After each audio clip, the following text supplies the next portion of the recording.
Welcome to Dr. Karen Health Talks. I'm Dr. Karen, and today we're going to talk about solving the food sensitivity puzzle.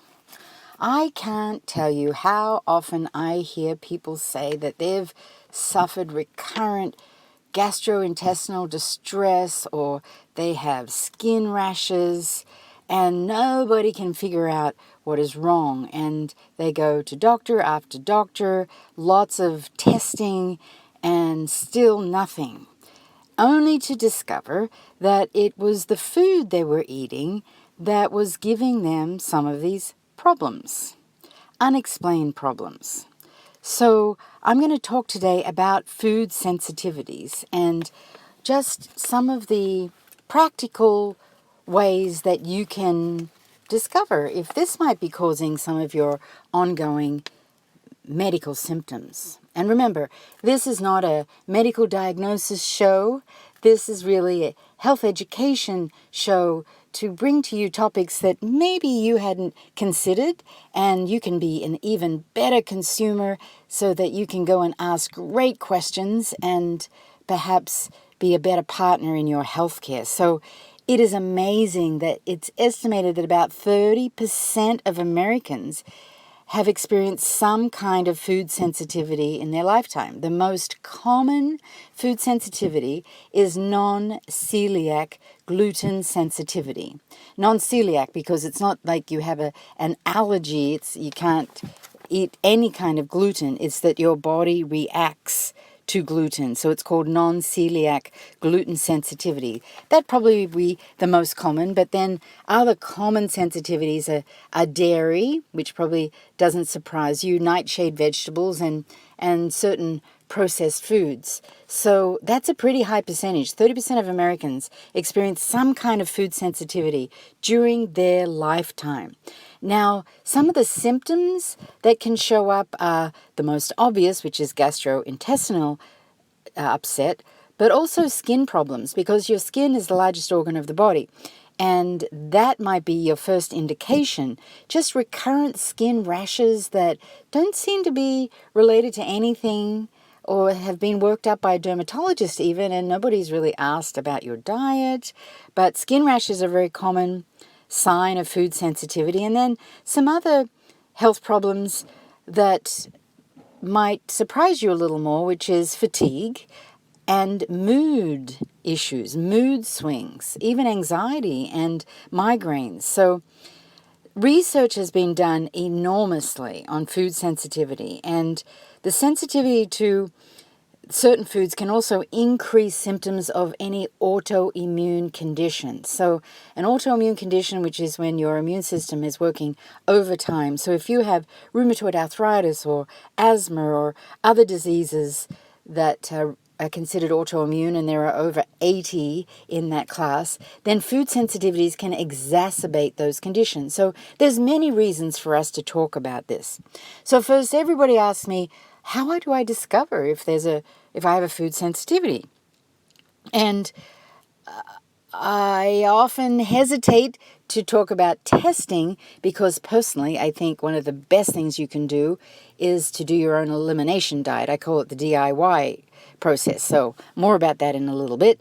But often symptoms of food sensitivity manifest hours, days, or even weeks after ingesting a food. So it can be really hard to really pinpoint exactly. It makes it really difficult to find that offending food. And then the symptoms can be so varied in people, from diarrhea to bloating to acid reflux, abdominal pain, rashes, as we've talked about, headaches, runny nose, sinus issues, fatigue.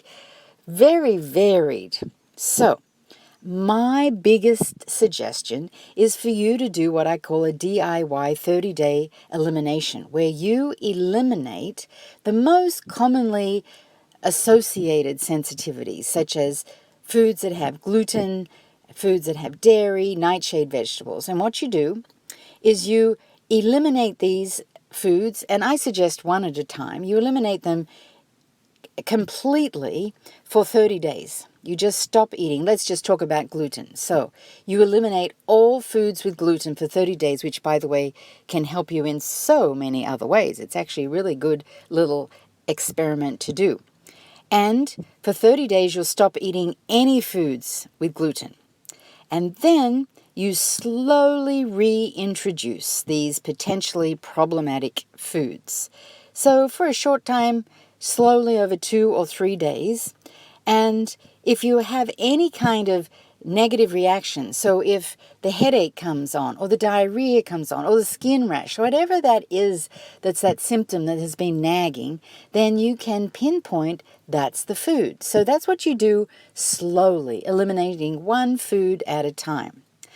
You can also do a highly sensitive blood test. Now, functional medical doctors do this, and what this is doing is it's measuring your reaction or your immunoglobulin, we call IgG antibodies, in your blood to various foods. And I've actually had this test done, and it is very interesting to see what foods are in the red zone, the orange zone, the green zone, and I'm sure many of you listening have had this done as well. And what I found is oftentimes we are sensitive to foods that we eat a lot of. So my husband comes from Maryland, and this is the land of crabs and corn. And of course, what would he be most sensitive to in his highly sensitive blood test is crabs and corn.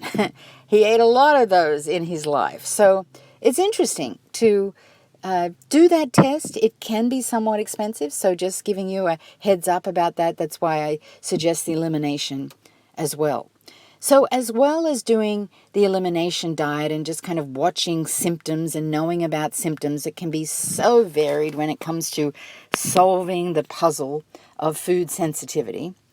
There are also supplements that I highly recommend because searching out and eliminating foods that cause the symptoms is a very good first step. But according to a lot of research, these food sensitivities have probably already damaged your gastrointestinal tract over time.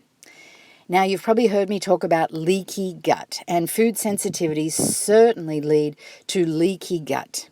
Now, leaky gut is caused when your small intestine barrier, called the interstitial barrier, gets disturbed by inflammation, because that's what happens when we have food sensitivities. We get inflammation, and those little barriers widen, and it lets things into our bloodstream that we don't want in our bloodstream, which can set up an autoimmune reaction. It can set up headaches, and it actually can be quite likely cause of these food sensitivity issues. The leaky gut is very much linked to the symptoms that we're talking about: headaches, fatigue, joint pain, skin rashes. The symptoms of leaky gut are very varied and can be very specific for an individual, but not so specific for whole populations. So we want to maintain the integrity of that intestinal barrier.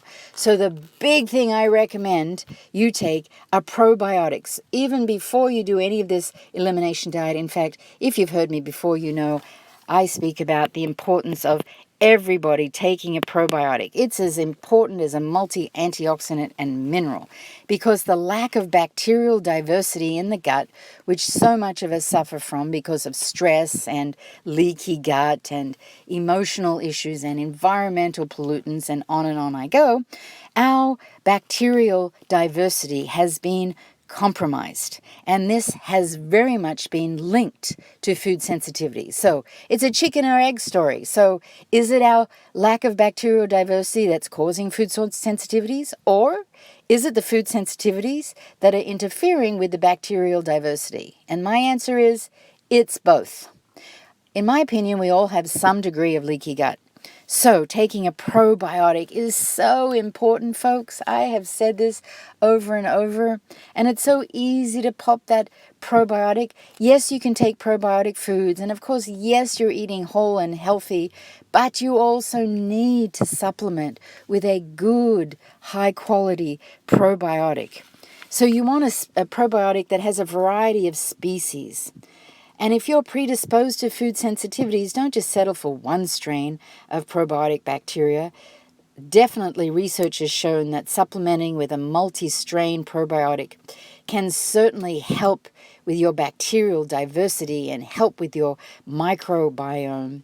And these probiotics work in several additional ways. They certainly can reduce the damage caused by food sensitivity.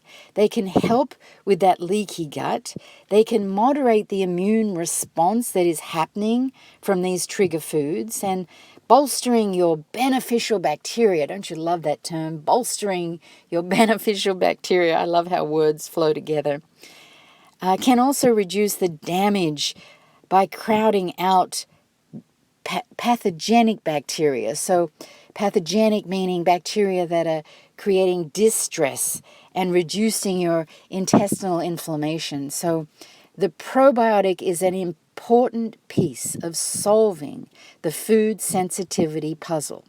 So I hope you're a little more informed about food sensitivities, how they show up, how you discover them, what you can do about them, the DIY elimination diet, and of course, the very important topic of taking your daily probiotic. And you can certainly go to my website, drkarenwolf.org, and under nutritional supplements, I share with you the ones that I recommend and I personally take.